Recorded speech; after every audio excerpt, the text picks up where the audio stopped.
Okay, Hanos Labat. Hanos Labat. Hanos Labat. Hanos Labat.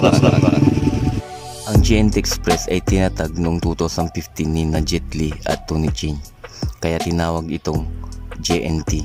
Pagkatapos magsimula sa Indonesia noong 2015 ay lumawak pa ito sa Malaysia, Vietnam noong 2017, Pilipinas at Thailand noong 2018, Singapore at Cambodia noong 2019 at sa China sa 2020.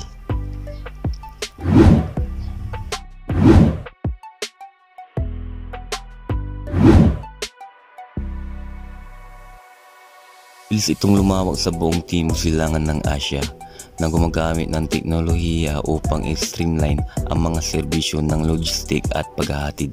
Nakatuon ang kumpanya sa e-commerce na nagbibigay ng maasahang mga solusyon sa paghahatid at pagbuo ng isang matatag na network. Sabit ng 2020 na itatag ng GNT ang sarili bilang isa sa mga nangungunahang tagapagbigay ng logistik sa rehiyon. Nakilala sa mabilis nitong paglaki at makabagong serbisyo. Naging top brand award ang GNT noong 2017, 2018 at 2019. At ito ay nakakahalaga ng $500 milyong.